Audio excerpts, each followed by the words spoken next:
Première demi-finale de ce bloc E avec une affiche. Et quelle affiche, mesdames et messieurs. Une team entièrement composée de boxeurs avec ici Owaito, maître avec boxeur, qui va affronter Kaiopolis, qui va jouer elle aussi Viper dans un match totalement donc opposé. Il n'y aura que des versus, Viper versus boxeur dans cette première demi-finale avec Maeda Tyson dans la team de boxeur. Donc, je vous dis Urio et Kindevu dans la team de Viper. Va y avoir des gros matchs avec ici le boxeur qui se fait un tout petit peu presser. C'est pas une bonne idée ça, le burning kick cross-up en corner là. Ça met immédiatement Viper dans le coin. Et Waito qui vient d'y retourner lui aussi dans le coin. Prend un Thunder Knuckle qui trompe avec la chop et headbutt sèche tout ultra pour le boxeur, avec une petite erreur sur ce saut de la part de Kaiopolis. C'est un peu dommage, il y a eu pas mal d'erreurs des deux côtés dans ce premier match. Bon, c'est pas les meilleurs joueurs, ils envoient les plus moyens en premier, quoique bon, Waito c'est quand même un gros boxeur. Bas medium Thunder Knuckle, bien joué, bas medium feinte, bas medium kick, burning kick, et le burning kick mindé qui s'est arrêté par son arrière gros point. Premier round pris par Owaito. Très bien joué. Ça joue bien des deux côtés de toute façon et c'est assez impressionnant de les voir. Avec quelques feintes de Thunder Knuckle, bien joué avec ce Seismo qui passe au travers du dash tray. La saving pour arrêter le burning kick, très bien joué de la part de Waito. Ça c'est vraiment une très bonne solution. Ex dash hopper qui se fait casser par le Thunder Knuckle de Viper. Et le ex dash tray ce coup-ci qui fait mouche. Attention avec ce Ismo, bien joué. Burning kick, ah ça passe dans le vent. Ça passe dans le vent, l'ultra qui passe dans le vent immédiatement. Ultra sèche dans la tête de Kaiopolis. Ça va faire très mal. Headbutt, dash upper pour charger la barre de super. Et un bas gros point, victoire de Waito. Ah ça a été vite, ça a été très vite. La pauvre Viper, c'est là à vous dire, oui tu peux placer ton ultra dans n'importe quelle position après n'importe quel coup spécial normal. Et avec Viper. Mais bon sang que c'est dur quoi. Tu rates un tout petit peu, tu rates la distance d'un millimètre au départ de ton action. Le Exeismo est pas trop à bonne distance. Le Thunder Knuckle touche, le Burning Kick touche trop. Le Thunder Knuckle touche trop bas et ça passe pas quoi. C'est fou, c'est complètement fou ce genre de truc. Faut faire vraiment très attention avec ici Kindevu monter une Viper. Kindevu s'est dit tiens pourquoi pas monter une Viper. Bon on a fait 900 matchs, on est maître, on a 70 pour 1000 BP en 900 matchs, ouais c'est normal, ouais, moi ça va, moi tranquillement. Disons que je dois pas perdre beaucoup avec ma Viper, c'est un peu ça. Allez, Kindevu, je vous rappelle, un des meilleurs Rufus japonais qui ici est en train de mener la vie dure avec ici la mix-up overhead derrière des feintes et des bas médiums qui bluffent dans tous les sens. Burning kick cross-up bien protégé de la part de Waito.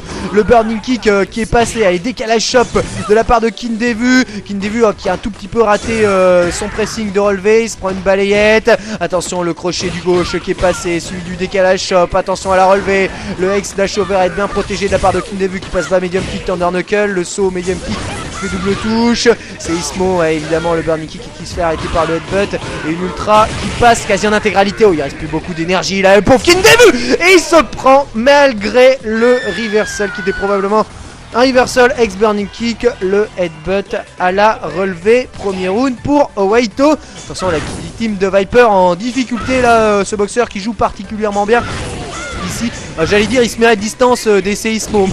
C'est au moment où j'allais dire ça où il s'en est pris un. Attention à ces enchaînements de Thunder Knuckle qui ont fait vraiment très mal au boxeur. Et Thunder Knuckle à la relevée, le séismo qui passe, bas gros point entière, très bien joué. Stand punch, bas gros point dans la garde. Attention Kindevu qui fait gaffe, le moule à tarte qui passe dans la garde malheureusement pour Kindevu, c'est pas grave. On place un séismo, burning kick dans l'ex dash hopper.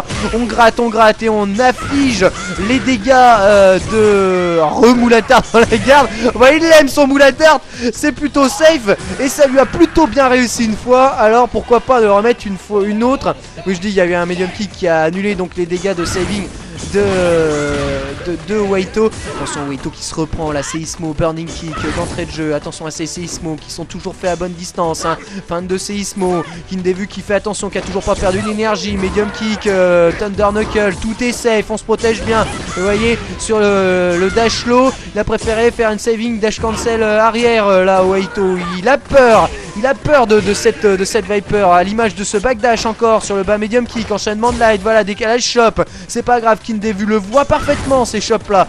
Il lit totalement le jeu de son adversaire. Son arrière gros point qui fait mouche sur Kindevu. Kindevu qui a son ultra après quelques feintes, il réussit à placer un burning kick cross-up. Burning kick cross-up et ultra garanti. C'est magnifiquement joué de la part de Kindevu qui n'est à rien de remporter ce match. Bien joué la saving. Oh, il s'est un tout petit peu raté.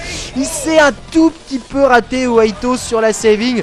Après le dash avant, je pense qu'il a fait la chop un tout petit peu trop tôt. Et Kindevu qui devait être encore dans le hitstun de la saving qu'il avait encaissé. C'est vraiment dommage, une toute petite erreur qui fait donc perdre Waito et qui remet donc les compteurs à égalité.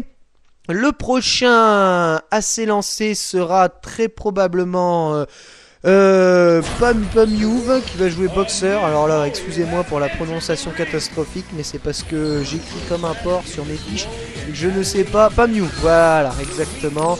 Pamyuv, Bamyuv. Alors là, si vous avez des yeux bioniques, dites-moi si c'est un Tenten ou un Malu. Parce que je ne le vois pas sur le premier Hiragana. Allez, on va l'appeler Pamyuv, deuxième boxeur. Dans le même costume alternatif que son coéquipier, que son collègue Awaito. Qui va être lui aussi opposé à Kindevu. Alors Kindevu qui s'est déjà fait un boxeur cette couleur. Qui va essayer de recommencer avec ici double Thunder Knuckle sur la double touche. Il a un tout petit peu raté son confirme de bas medium kick là. Kindevu bien joué. La carotte au headbutt qui est passé. Le burning kick cross-up qui n'a pas fait mouche. Et directement derrière les light headbutt. On envoie l'ultra pour boxeur. Faut dire que ce Viper c'est relativement rentable parce qu'elle perd quand même pas mal d'énergie. Attention à l'enchaînement de light. Dash trait. Petite feinte après un bas medium punch. Ça ne passe pas. Ça va être difficile pour Kindevu de remporter ce round là. Il prend un balai punch counter. Le burning kick qui passe dans la garde. Enchaînement de light dans les ovaires. Et c'en est terminé. Premier round pour Pamyuv qui donc a magnifiquement géré ce match. Quelques petits ratés quand même pour Kindevu. Faut faire attention à ce genre de choses. Allez, c'est parti. Encore une double touche. Le dash smash qui passe. Et encore Pamyuv qui est bien parti dans ce round. Avec cette feinte très bien jouée. Un mix-up chop derrière le bas gros point. Ce gros pied qui a fait cross-up mais qui est passé dans l'armor du dash hopper de boxer. Burning kick cross-up. Encore à mauvaise distance qui n'a pas touché les hitbox de Pamyuv, les deux adversaires quasiment à égalité. Petit avantage à boxeur dans ces cas-là, évidemment. Balai punch dash tray qui est passé pour Pamyuv. Pamyuv qui fait attention à ne pas se faire avoir et qui prend quand même le burning kick cross-up. Ce gros pied, elle l'a vu le cross-up et ça ne l'était pas. Ça c'est terrible, le dash hopper dans le vent, mais il réussit quand même à placer un enchaînement de light. Tout ultra, headbutt tout ultra, mais c'est cruel hein, parce que Kindevu avait l'ouverture là-dessus, mais il n'a pas su saisir le moment. C'est pas grave, on passe un XCismo, burning kick, ça arrache hein, quand même, hein, ça fait mal hein, ce genre de truc. Deux hit combo et ça permet à Kindevu de l'emporter. Une confusion un tout petit peu confuse, hein, j'ai envie de dire, pour être totalement dans le pléonasme là, parce qu'à la fin, ils sont un peu tous croisés. Avec ici ce headbutt qui est passé dans le vent, headbutt pour punir le burning kick, voilà ce gros pied, burning kick swing one, ce gros pied, bas gros point avec Seismo, burning kick, attention au stun, burning kick dans la garde, le Thunder Knuckle, high jump cancel, oh le balai kick qui casse le burning kick pardon, cross-up de Kindevu. Alors ça si c'est pas fort, il a raté un tout petit peu son kick throw, son reset de combo derrière le X-Dash Hopper là Pamyuv, et du coup il est pas mal en retard à l'énergie. Balai décalage chop puni par un burning kick cross-up bien protégé, variation overhead dans le mix-up. C'est très bien joué de la part de Pamyuv qui remporte donc de la part de Kindevu pardon, qui remporte donc ce match et ça fait 2-1 pour l'équipe de Kindevu qui va donc voir affronter Maeda Tyson en dernier striker de la team de boxeurs. Et là ça va être du gros client. Alors je sais pas, j'ai pas souvenir d'avoir vu Maeda Tyson déjà doser face à des Vipers. Je sais pas trop ce que ça donne, mais là il y a des clients. Maeda Tyson qui, même si c'est voilà, Maeda Tyson qui est dorénavant grand maître avec boxeur, je dis c'est probablement un des meilleurs boxeurs japonais et d'après son ratio de victoire, on peut se dire qu'il affronte vraiment que des gros joueurs. Parce qu'avoir 54 ratios de victoire mais quand même 96 000 BP à 6000 matchs, c'est que forcément quand tu perds, c'est que tu perds que contre des très gros joueurs. Ah bah ils ont décidé d'avoir tous le même costume alternatif dans la team de boxeurs. C'est original et c'est parti. Maeda Tyson versus King Devu avec ici Thunder Knuckle qui casse le saut gros pied de boxeur. Il y a des feintes partout, l'overhead qui passe, le moule à tarte. C'est pas safe, hein, si ça l'est. Attention, avant balai punch, c'est horrible la pression que met Maeda Tyson sur le pauvre King Devu. Et qu'ici c'est bas medium Thunder Knuckle overhead stun. Non, c'est magnifique, King Devu qui est en train de démonter Maeda Tyson. La saving, gros point Thunder Knuckle, premier round pour King Devu et balle de match. Balle de match a été très rapide. Maeda Tyson qui n'a plus passé qu'une seule petite phase dans le coin. Donc King Devu s'est extirpé sans aucune difficulté. Ça va être difficile. Maeda Tyson qui envoie une botte dans le vent. Ouh, ça c'est très moche. Il se protège quand même du burning kick à la relevée. Thunder Knuckle dans la garde, saut gros pied, 2-in-1 avec le burning kick et double Thunder Knuckle. Le cross-up high kick et restun, c'est horrible. Saut gros pied, gros point, bas gros point avec ce Seismo. Il rate son high jump cancel, mais c'est pas grave. King Devu qui va remporter ce match sur quasi perfect. Maeda Tyson qui s'est fait démonter sur ce coup-là avec ce Seismo burning kick cross-up, c'est terminé. Maeda Tyson qui n'a rien fait, absolument rien fait face à King Devu. Ça a été un pur massacre. Qualification pour la finale de la team de Viper.